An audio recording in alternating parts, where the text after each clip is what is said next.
और अब खबर मध्य प्रदेश के शाजापुर से है, जहां पर दो गुटों में तनाव हो गया। दरअसल यहां पर हिंदू परिवार को प्रताड़ित करने का आरोप है, जिसके बाद यहां पर तनाव की जो स्थिति है वो बन जाती है और लगातार हिंदू संगठन इस पूरे घटनाक्रम का विरोध करते हुए नजर आ रहे हैं। तो बड़ी जानकारी आप तक पहुंचा रहे हैं मध्य प्रदेश के शाजापुर से, जहां पर दो गुटों में विवाद होता है। देखिए किस तरीके से धक्का मुक्की हो रही है और किस तरीके से दोनों गुट आपस में भिड़ते हुए नजर आ रहे हैं। तस्वीरें आपके सामने, लगातार एक दूसरे की पिटाई करते हुए नजर आ रहे हैं। हिंदू परिवार को परेशान करने के आरोप के बाद यहां पर तनाव की जो स्थिति है वो उत्पन्न हो जाती है। देर रात हिंदू संगठन जमकर प्रदर्शन करने के लिए पहुंचते हैं। प्रदर्शन यहां पर होता है और उसके बाद देखिए दो गुट किस तरीके से आमने सामने आ जाते हैं और जमकर दोनों के बीच में भिड़ंत हो जाती है। हिंदूवादी संगठन देखिए किस तरीके से सड़कों पर उतरे हैं, नारेबाजी कर रहे हैं। तस्वीर आपके सामने है। दो गुटों में विवाद के बाद जो तनाव की स्थिति है वो स्थिति भी आपको नजर आ रही होगी इस तस्वीर के जरिए कि किस तरीके से प्रशासन भी मौके पर मौजूद है और लोगों को समझाने बुझाने की कोशिश में लगा हुआ है, ताकि ये जो तनावपूर्ण माहौल है उसको कम किया जा सके, उसको शांत किया जा सके। तो दो गुटों में ये विवाद की स्थिति, हिंदू परिवार को प्रताड़ित करने का आरोप, जिसके बाद हिंदू संगठन सड़कों पर उतरते हैं, प्रदर्शन करते हैं और उसके बाद दो गुट ये आपस में भिड़ जाते हैं और जमकर धक्का मुक्की होती है और मौका देकर एक दूसरे की पिटाई करना शुरू कर देते हैं। प्रशासन को जैसे ही खबर लगती है, प्रशासन भी मौके पर मुस्तैदी के साथ पहुंचता हुआ नजर आया और उसके बाद जैसे तैसे मामले को शांत कराने की कोशिश की गई, लेकिन तनाव की जो स्थिति है वो बरकरार नजर आ रही है। मध्य प्रदेश के शाजापुर से ये पूरा मामला, लेकिन सवाल इन तस्वीरों के बाद एक बार फिर से यहाँ पर खड़ा हो जाता है कि आखिर क्यों? ये सवाल इसीलिए, आखिर क्यों? इसीलिए क्योंकि बार बार देखा गया है कि हिंदू त्योहारों पे या फिर हिंदू परिवारों के साथ इस तरह की तस्वीरें सामने आ जाती हैं। विवाद करने वाले लोग थे, उनके खिलाफ आवश्यक वैधानिक कार्रवाई करते हुए पुलिस ने तत्काल कार्रवाई की और उनको हिरासत में लेके अग्रिम कार्रवाई की गई है। और यहाँ पर जो लोग अपनी मांगों को लेके इकट्ठे हुए थे उन लोगों से चर्चा की, शांतिपूर्ण वातावरण में बातचीत की है और सामान्य जो नागरिक है उन लोगों ने बातचीत सुन के डिस्पर्स करने का निर्णय लिया और पुलिस ने अग्रिम वैधानिक कार्रवाई शुरू की है और शांतिपूर्ण माहौल है। शर्मा, सुबह के 9 बज चुके हैं। रिपब्लिक भारत में आप सभी का बहुत स्वागत है। इस बुलेटिन में मेरे साथ मोनिका और ऋतु भी मौजूद रहेंगी। बड़ी खबर के साथ बुलेटिन की शुरुआत करेंगे। एफआईआर पर एफआईआर कितने, बड़ा सवाल है। दरअसल ये खबर नरेश मीणा से जुड़ी हुई है। नरेश मीणा के खिलाफ गंभीर धाराओं में मुकदमा दर्ज हुआ है। एसडीएम की शिकायत पर नरेश के खिलाफ एफआईआर दर्ज हुई है। आज वीडियो कॉन्फ्रेंसिंग से होगी नरेश की पेशी। पुलिस ने फिलहाल पीपलू थाने में नरेश मीणा को रखा है और वही एफआईआर की कॉपी आपके टीवी स्क्रीन पर हम आपको दिखा रहे हैं, जिसमें गंभीर धाराओं में मुकदमा दर्ज हुआ है। नरेश मीणा की मुश्किलें यहां से बढ़ती हुई दिख रही हैं। आपको बता दें, आज जो है पुलिस जो है पीपलू थाने के बाद वहीं से वीडियो कॉन्फ्रेंसिंग के जरिए नरेश मीणा की पेशी करवाएगी। दो तस्वीरें आप देख रहे हैं, नरेश मीणा पर केस दर्ज हुआ है। इसके अलावा जो समर्थक नरेश मीणा के थे जिन्होंने तोड़फोड़ की थी वो 60 की संख्या, जिनको पहले से गिरफ्तार किया गया। नरेश मीणा पर एफआईआर की सीरीज हम आपको बता रहे हैं। नरेश समेत 60 से ज्यादा लोगों की गिरफ्तारी अब तक हो चुकी है। नरेश मीणा पर थप्पड़ मारने और हिंसा फैलाने का केस दर्ज हुआ है। 13 नवंबर को एसडीएम अमित चौधरी को थप्पड़ मारा था। सबके सामने गिरफ्तार करने पहुंची पुलिस पर समर्थकों की नारेबाजी, पत्थरबाजी। नरेश मीणा की गिरफ्तारी पर समर्थकों ने आगजनी की थी। 100 से ज्यादा गाड़ियों को आग के हवाले कर दिया गया। ये सिलसिलेवार तरीके से बता रहे हैं हम आपको। टोंक में हुए बवाल में अभी भी कई आरोपी फरार हैं, जिनको लेकर तलाश लगातार चल रही है। निर्दलीय प्रत्याशी नरेश मीणा पर 10 एफआईआर, 1, 2, 3 नहीं बल्कि 10 एफआईआर दर्ज है। एसडीएम अमित चौधरी ने नरेश पर एफआईआर दर्ज करवाई है। 60 लोग अब तक गिरफ्तार हो चुके हैं।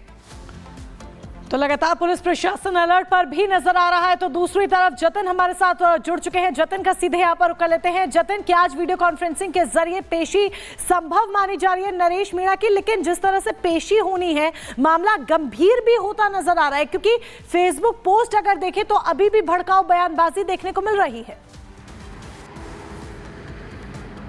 आज बिल्कुल देखिए, जिस तरीके की सिचुएशन और माहौल टोंक इलाके में कल गिरफ्तारी के बाद भी हमने देखा, जगह जगह आगजनी कर दी गई, पत्थरबाजी की गई, तो इस बात की संभावना सबसे ज़्यादा है कि नरेश मीणा की वीडियो कॉन्फ्रेंसिंग के जरिए ही जो पेशी है वो कोर्ट में की जाएगी, ताकि किसी भी तरीके का law and order situation create ना हो।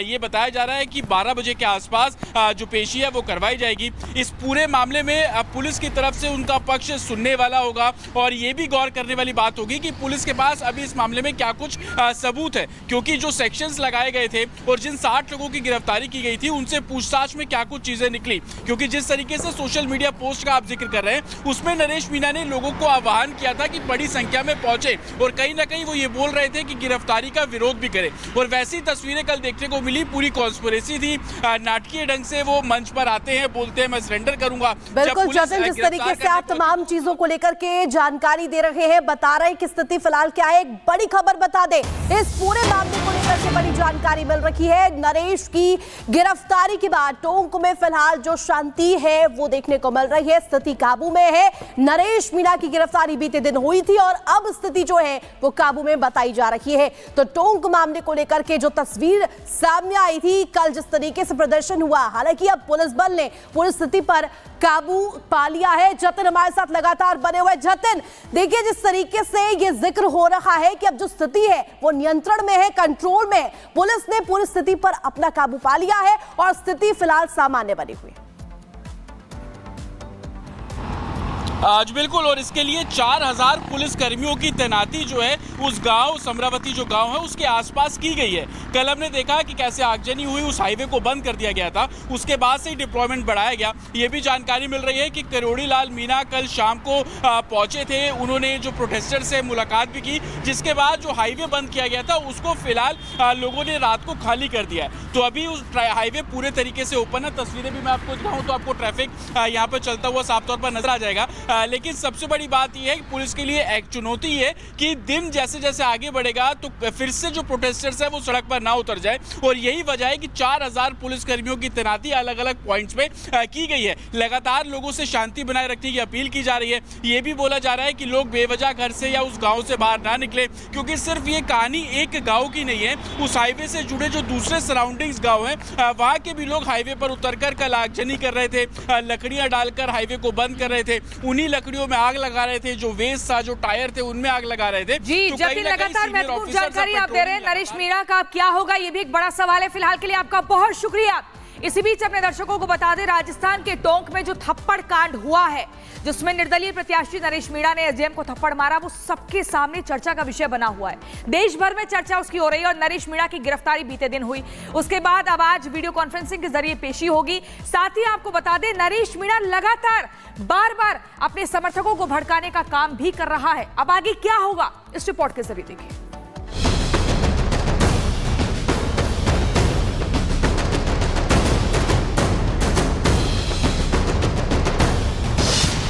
थप्पड़बाज नरेश, खुले पुराने केस।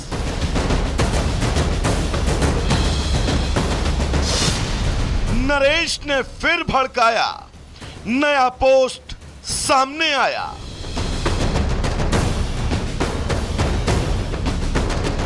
राजस्थान की देवली उनियारा विधानसभा सीट पर उपचुनाव की वोटिंग के दौरान निर्दलीय प्रत्याशी नरेश मीणा के थप्पड़कांड की गूंज खत्म होने का नाम नहीं ले रही। बीते बुधवार को उपचुनाव में मतदान के दौरान नरेश मीणा के एसडीएम अमित चौधरी को थप्पड़ मारे जाने के बाद से शुरू हुआ विवाद अभी भी जारी है। भले ही भारी बवाल के बाद नरेश मीणा फिलहाल पुलिस की गिरफ्त में है, लेकिन यहां से भी लोगों को भड़काने का सिलसिला बदस्तूर जारी है। पुलिस गिरफ्त से नरेश मीणा का किया गया पोस्ट कुछ इसी तरफ इशारा कर रहा है, जिसमें नरेश बेहद धमकी भरे अंदाज में लिखता है, मेरे साथियों और कार्यकर्ताओं के साथ पुलिस बर्बरता वाला व्यवहार करना बंद कर दे, नहीं अभी तो ये सिर्फ चिंगारी देवली उनियारा में ही उठ रही है, जिसके जिम्मेदार टोंक की कलेक्टर और भजनलाल सरकार है। अगर पुलिस ने ये बर्बरता वाला व्यवहार बंद नहीं किया तो ये चिंगारी पूरे राजस्थान के चप्पे चप्पे में उठने में ज्यादा वक्त नहीं लगेगा, जिसकी जिम्मेदार प्रशासन और सरकार होगी। नरेश मीणा का फेसबुक पोस्ट उस समय सामने आया जब वो पुलिस की गिरफ्त में है और उसके पहले दिए गए बयानों से हिंसक झड़पें हो चुकी हैं। ऐसे में किसी जनप्रतिनिधि का ऐसा गैर जिम्मेदाराना पोस्ट गंभीर सवाल खड़े करता है। लेकिन ऐसा लगता है नरेश जानबूझकर भड़काऊ राजनीति करते हैं। ऐसा हम नहीं कह रहे, बल्कि घटना के बाद से उनको लेकर पुलिस की जांच में जो बात सामने आई है वो कुछ इसी तरफ इशारा कर रही है। एसडीएम थप्पड़ कांड में नरेश मीणा अब बुरी तरह फंसते जा रहे हैं। गिरफ्तारी के बाद पुलिस ने मीणा का काला चिट्ठा खोल डाला। पुलिस उसके एक एक राज खोल रही है। पुलिस ने बताया कि नरेश मीणा पर पहले से ही 23 मुकदमे दर्ज हैं, जिनमें 5 में कार्रवाई शेष है। इन मुकदमों में गुरुवार को दर्ज मामलों को नहीं जोड़ा गया है। फिलहाल नरेश मीणा को आज कोर्ट में पेश किया जाना है। पुलिस नरेश को जयपुर लेकर पहुंची है। मामला बड़ा है, इसलिए प्रशासन हर कदम फूंक फूंक कर रख रहा है, क्योंकि नरेश की गिरफ्तारी के बाद उसके समर्थकों का उत्पात थमने का नाम नहीं ले रहा। यही वजह है कि कानून व्यवस्था की स्थिति को देखते हुए प्रशासन वीडियो कॉन्फ्रेंसिंग के जरिए पेशी करवाने पर विचार कर रहा है। हालांकि इस बात से गुरेज नहीं किया जा सकता कि जिस तरह के वीडियो एविडेंस और उनके समर्थकों का पुलिस के खिलाफ हिंसक तांडव था, उसके बाद से निश्चित ही नरेश मीणा की मुश्किलें बढ़ने वाली हैं। Bureau report, Republic Bharat. और चलिए अब बात करते हैं प्रयागराज की, क्योंकि आंदोलन कम और सियासत ज्यादा होती नजर आ रही है। सवाल इसीलिए खड़े हो रहे हैं क्योंकि प्रयागराज में 5वें दिन भी छात्रों का प्रदर्शन देखने को मिल रहा है। यूपी लोक सेवा आयोग के बाहर प्रदर्शन जारी है। आरओ का नोटिफिकेशन जारी करने की मांग अब छात्र कर रहे हैं। छात्रों की मांगे मानी गई तो उसके बाद अब एक और मांग कि जल्द से जल्द जो नोटिफिकेशन है वो जारी किया जाए। सीएम योगी आदित्यनाथ खुद इस पूरे मसले पर नजर बनाए रखे हुए थे और ऐसे में संज्ञान लिया गया इस मामले का।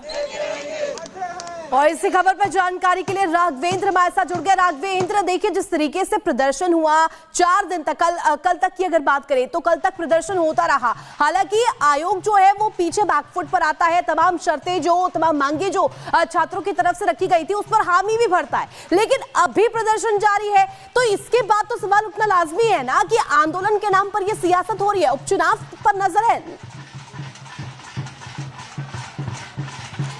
बिल्कुल, देखिए सियासत की बात तो अलग है, लेकिन आज 5वां दिन है। कल जो फैसला आया था उसका असर आपको साफ दिखेगा। इन सड़कों पर देखिए कि लोग नहीं दिख रहे हैं और प्रतियोगी छात्र भी नहीं है। ये उत्तर प्रदेश लोक सेवा आयोग है।